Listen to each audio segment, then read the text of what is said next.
Good evening, YouTube family. This is Greg Harris and Mr. Banks once again at a Visa coming back to you with another live podcast. Today, as the title clearly states, VA Disability Claims Process Part 2. As you remember in Part 1, where I discussed the 8 steps that the VA takes once they receive your claim. Just a general overview of that is for the first 3 steps, once they receive your VA claim application, which is better known as the VA Form 21-526EZ, is the application for VA for disability claim. Once you turn that form in, within 30 to 90 days, you'll receive a letter from the VA saying they're working on your claim. That is the first step. Receive a claim. The second step is gathering of evidence, where they assign your claim to an agent of their choosing, and after they receive your claim, they take the second step. Third step is the part 2 of the gathering of evidence. So with today's video, we're going to discuss 4 things. Number 1, we're going to talk about the application for benefits in itself, the actual no-kidding form 21-526EZ. Then we're going to talk about the statement in support of claim. Then we're going to talk about a PTSD statement in support of claim. And Mr. Banks, what is the 4th thing that we were talking about, sir? I'm just making sure you get your evidence. You got to get the evidence is probably the most important key factor out of all of this. And but I don't want to get too far ahead of the game, but one of the most critical factor is once you get the claim process, is timely evidence gathering. If you don't do it, what you wind up doing is you wind up getting in a prolonged situation where once you get a decision from VA denying the claim, now you got to sit around and try to get the evidence, and then once VA makes a decision, they don't want to change it. You know, even if you bring up the evidence that you should have preferred, and it shows concrete evidence or probative evidence that what you're saying is correct, they still don't want to change it. So it's always best to get that last item you talking about, that evidence, to get it in at the time that you file that claim or immediately thereafter. I mean, don't wait 4 months before you start sending all your evidence. As a matter of fact, you should already have your evidence ready to go at the time you file the claim. So I mean, that's part of one of the most, like I said, that is part of the most critical aspect of this whole thing. You can't win a case without evidence.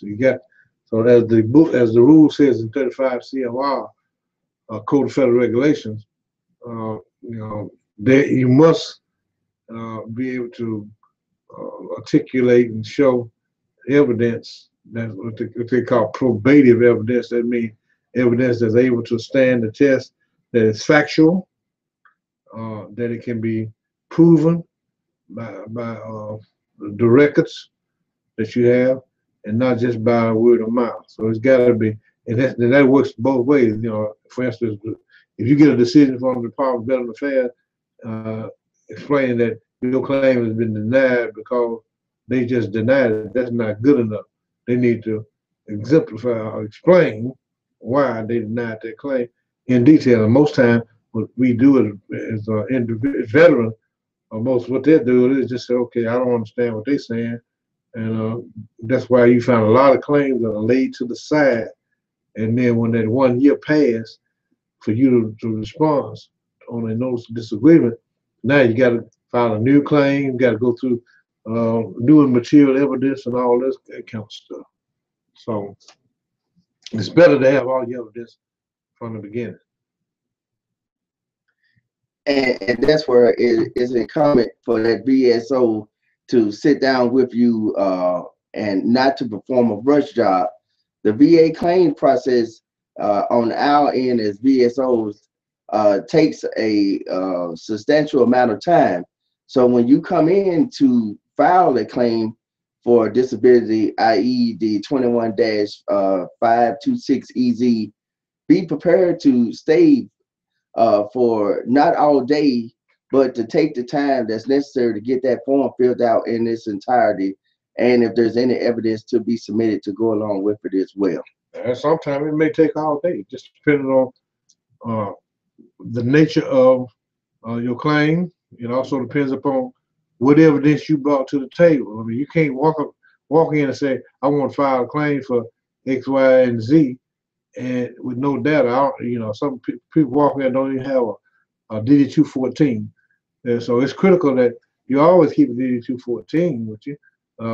When I came out of service, one thing they told us to do is when we got home to our hometown, make sure that we carried a copy of the DD-14 up to your county census office, up to the courthouse, so that they can put it on record. And then anytime you need it, all you do is go get it. But we have people that come in our office here, they don't have a DD-214. All they come in, well, I think I got. I hurt my leg in the military. Well, where your medical files at? And what each veteran also should know, and I'm guilty as well. When I came through the system, I didn't have all my medical files, but nowadays, I think with the Gulf War, Gulf Freedom, Iraqi freedom, and so forth, those veterans, when they leave the military, they get a disc now with all the military records on that disc. And that disc is important. Keep up with that disc because it's going to tell you what happened in the military. One of the most critical evidence that you need, besides the medical records from your military service or from the Department of VA Medical Center, you need your C file. Most people don't even ask for the C file. And the C file is the most crucial package of evidence that you can have, because it's going to tell you, the C file will tell you when you went in, where your location was, what MOS you had, how many times you were moved from this place to that place, how long you did a deployment in one area, then moved from that area and then went to another deployment, whether you was, in combat. It's going to explain it gives you details on all your awards, medals, and whatever else you got. So the C file, you must, when you ask for copies of records, we want the medical records and the C file. Now, there are some records, depending on your classification as a veteran, that you ain't gonna be able to get, and we're not gonna be able to get, because they are what they call classified records. There's another word they use there. That, in other words, once the federal government put that stamp on it, can't nobody get in no record, depending on what your job was. Those records are sealed. Yeah, if you worked in the Pentagon or somewhere like that, in high level Pentagon acts, the records are sealed, and I can't get them. I'm saying the organization, the VC can't get them, and I don't think nobody else can get them. It's just they're there. So what you got to do is, if you injured in service, you got to put the best evidence forward, and as I said, it must be probative. That it can be substantial evidence that will prove a matter of fact. Ain't no supposition, or you walking up talking, well, I think this could happen. I think that could. And then the other thing about getting your medical records and your C file, most of the veterans I find when they come, they don't even know what's in the C file. They don't know what's in the medical record. And for instance, myself, I didn't know my own self that I had. When I was in the military, I went to the dispensary on sick call for various things that was associated with what I experienced after I got out of the military. So you got to have the records. Also, to go along with those records as well, going back to the 21 dash, from this point, we just call it the application for benefits.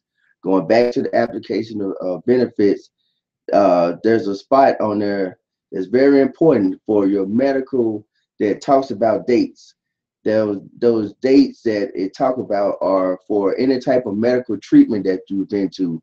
When you, it's a proven fact that the VA values their own word to a certain extent, and I hope I don't get in trouble for that. But also, a primary outside of the VA doctor carries more weight than a VA doctor does. So if you're able to get that medical evidence as well to bring it in, that'll be perfect. Um, the dates that I was talking in reference of will be your date of service, any treatment that you had either through the VA or outside of the VA, and when and where did you start those dates. Now, the caveat to that is to help us prove your case, or any VSO prove your case, is when did you get it? What did you do after you get it? After you were injured, and are you being treated today? If you are being treated today for asthma, you had asthma in the service, and they gave you an inhaler and everything else that goes along with that treatment. After you got out of the service today, are you still being treated for asthma? If you are not being treated for asthma, you need to go get treated for asthma, because what all it's going to boil down to is how is it affecting you today? What is the severity of it today, as in reference to you filing your claim today? So help us out, help us help you by getting treated for it, either through a private doctor or through the VA.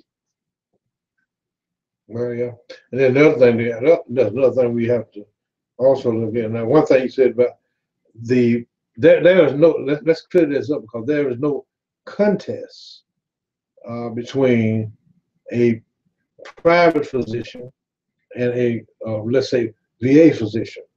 The thing that we find most so is that when you're dealing with a private physician, they've been in practice for some length of time, as adverse to some of the veteran physicians who come in. They come in and don't have as much experience. So when the BV Board of Veteran Appeals look at the cases, they look at both arguments that are made either by the examining physician, that is with the VA, or they look at it from the private physician's standpoint. Either way, what VA does is simple as when they make the decision, the Board of Veteran Appeals is determinative based upon what is the probative value of any evidence that's submitted, whether it's submitted by you as the veteran, or submitted by a private physician, or by a VA physician. And it's determinative based upon what the evidence is, based upon in conjunction with what your claim is. So if I claim that I got PTSD, then consequently I got to have a CNP examination to determine whether I have PTSD or not. The VA examiner may say, oh, well, I don't meet all the qualifications, so he don't qualify. Whereas my private physician says, oh, I said that he has PTSD, and it is my professional opinion that the PTSD has an association or was secondary to the military service. And whether, you can't say, what I don't want to do is leave it up to a VA physician or examiner to be determinative of what all the facts are.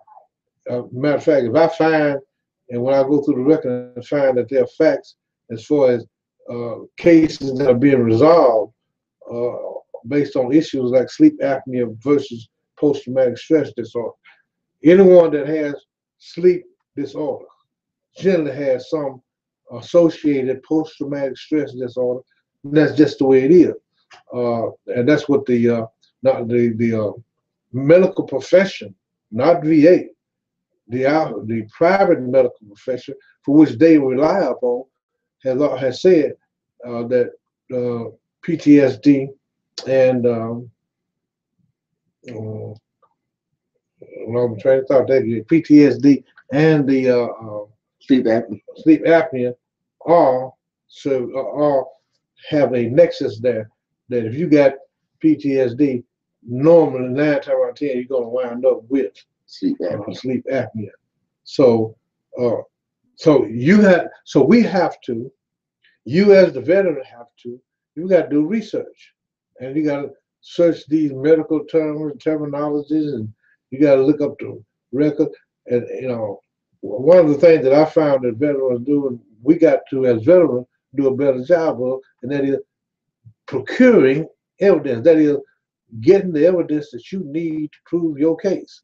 Now, if you say I was in Guatemala, and in Guatemala, that was, I got hit by a shrapnel, then you got to be able to prove, go back to the record, where the record's going to say, I was stationed in Guatemala in 1983, and somewhere in that record, if it was severe enough, you went to sick call. If you went on sick call, that's probative evidence that shows that what you were saying is correct. But if you're just out there all around the world, and the other thing is that I want to say about evidence, one of the biggest problems we have with post-traumatic stress disorder is veterans. They come into the office, they tell us one thing. Yeah, I got this, and I thought about suicide, I thought about homicide. Then when they go to VA, and they get intimidated because the examiner sits there and said, "Well, I got a question. I got two questions to ask you. It depends on how you answer as to whether or not I have to report it." And let me tell you something, people. They're gonna report it one way or the other. If you say you had suicide ideation, they're gonna report it. If you say you have never had suicide ideation, they're gonna report that too. So don't get caught up in that old silly trap. But what they're trying to get you to do, they're gonna intimidate you to say, "Oh, I never thought about suicide. I never thought about had suicide ideation." So when they put that in the report, guess what?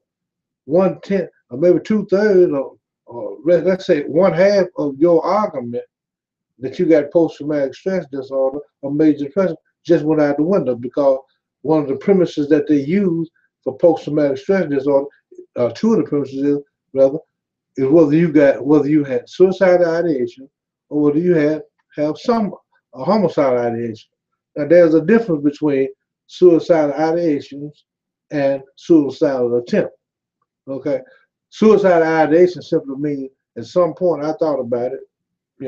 It may be, if a person has lost their job, they say, "Well, you know what? I'd probably be better off dead. My family would be better off dead because at least the wife would have the insurance policy."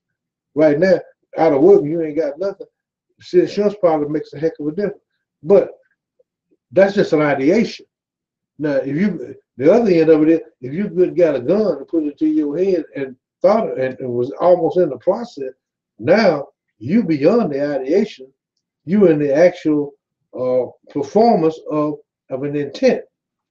So don't let VA fool you about this wording of ideation versus intent, and don't let them intimidate you if you've had it. And most guys that I know that have been in the military, when you get to the bottom line, they done had it, because they sat around thinking about, I'm in this situation, especially veterans in combat. There's no doubt in my mind. Because I know when I was in Vietnam, the only reason I didn't have no guts to shoot myself, and I didn't have enough water. No, I had too much water between Vietnam and the United States for me to try to swim back to the United States. But if I could have got out of Vietnam without doing my 365 days, believe you me, with all that mess that was going on over there, it was a thought that came into my mind. So I already had the rationale in my own mind that I can't leave Vietnam, so I might as well settle here and do my time, hope I make it through, which I did, thank God, and then come on home. But I'm not going to let the Department of Veteran Affairs or anyone else intimidate me to say something that is incorrect, that's against my own better welfare and judgment. So when we process these claims, and when you process your claim, like I said, the evidentiary aspect of it from your vent is the most critical aspect here. I mean, we file claims all day long, And one thing that we don't want to do here, we don't ever do here at Avisa, that we're not gonna file what we call frivolous claim. We know you ain't got nothing. We ain't gonna file your claim because there's no point in me filing a frivolous claim knowing that it's gonna be rejected and you ain't got no evidence to back it up.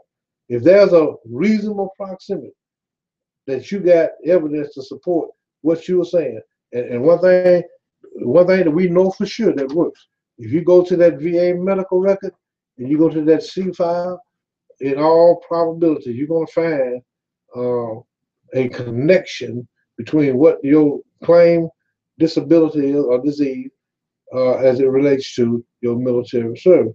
And there are some cases where you can't go to the record and get it because it, when we were young and in the military, I know when I was there, I can just use my own self for example, and for other people that have come through our offices, that when I didn't sleep hard, not, I can say I probably slept 2 weeks in Vietnam at night because I didn't sleep at night. I didn't want to sleep at night. Nighttime is when the enemy get on the move, and you can lose your life. So just sleep. Somebody will cut your throat. I knew it happened in the Nam because I knew guys that had lost their lives on that. So my thing was I could still sleep in the day at night and go to sleep in the daytime because ain't nobody holler. They're not gonna holler. Enemy's not gonna holler advance upon you. And even if you do, I got enough daylight hours to see. So what do? We stay awake at night. So when I got back home, and veterans, I'm telling you right now, anybody that's sitting at home now at 3 o'clock, 2 o'clock, 3 o'clock in the morning, sitting up trying to figure out why you can't go to sleep, nine times out of 10, you got sleep apnea and don't even know. Or sitting up in a chair going to sleep because you'd rather sleep in the chair than sleep in the bed. That's sleep apnea. And they may not like us saying it, but that's just the facts. And we just got to tell it like it is. That's right. Going back to the C file, the C file is an important tool, not only to help you get the evidence on the claim that you are filing for, but also could present new issues that you probably should be filing for because the evidence is right there. So just because you come in with ischemic heart disease and you getting treated, you have and are being treated for it, and then we see alcohol abuse inside your C file record, then we put you in for alcohol abuse and everything else as well, and print those off and submit that as evidence to go along with it. So, well, that's absolutely correct. And basically, what that means, we see that all the time where people come in and say, I want to file a claim for, sleep apnea. Let's say, for instance, and then once we go into the record and find out there are many other things that associated with your sleep apnea, you may have had hypertension while in the military. Hypertension and sleep apnea have a nexus. The word nexus simply means there is a connection between sleep apnea and hypertension. If you got hypertension, 9 times out of 10, you're going to have or you're going to develop sleep apnea. It's just that is, and it's not something I'm telling you. I'm telling you something that the Mayo Clinic, American Medical Association, and all these other associations are dealing with the anatomy of the human being and medical treatment and all these things. They have already made these decisions and have already made these findings based upon a fact, not based upon what I think. What I just think, I think my PTSD and my sleep apnea is connected. Now there's medical proof and evidence, and then and what we don't realize, a lot of us don't realize, VA already knows it, and you can find it by the many cases and citations that they've already resolved based upon sleep apnea and PTSD having a connection one with another. But if you don't know, anybody say you're a bill of goods if you don't know. But if you know what the facts are, then you deal with the facts and you present those facts. So again, the criticality of evidence is the mainstay of whether or not you win your case or you lose your case. Fact, bottom line, sisters and brothers, if you got the facts, if you got the evidence to prove your case, you win. If there ain't no facts and there's no evidence, guess what? You lose. And so it's kind of like a arbitrator told me once, his name was Mr. Senequapi, when we was presenting the case, and he looked at me, and I ain't gonna use the vulgarity, but he said, well, about 3 minutes into my case, after I had did my opening statement, he looked at me and he said, "Banks?" I said, "Yes, sir." He said, "You can't make chicken salad out of chicken doo-doo." And I understood exactly what he meant right then. That if you ain't got the facts, you can't win. But if you got the facts and the evidence and the probative evidence, then you can win. So we specialize in doing what we can do to make sure we got probative evidence, that the facts that are presented are the facts that the adjudicator, that is the judge, needs to sit down and determine. And once the judge does it, he has no alternative but to deal with the facts. That's right. That's absolutely right. Wait. We've so far covered the C-file, the application for benefits, VA benefit, disability benefits, the 21-526EZ. We'll cover the statement in support of claim. I know we're kind of jumping around here a little bit, but we're trying to make sure that we get this information out here and successfully get it out in a way that it could be properly understood. Also, if you have any questions, you can contact Aviza. We're located at 500 South Roster Street, Forest City, Arkansas, 72335. Our main phone number is 870-494-3005. And our email address is avesinc@gmail.com. AVESIINC. Aviza Inc. is our Gmail. AvisaInc@gmail.com, and then we have Aviza AVESI headquarters 500 at att.net. We'll take a short pause here, and then we'll come back.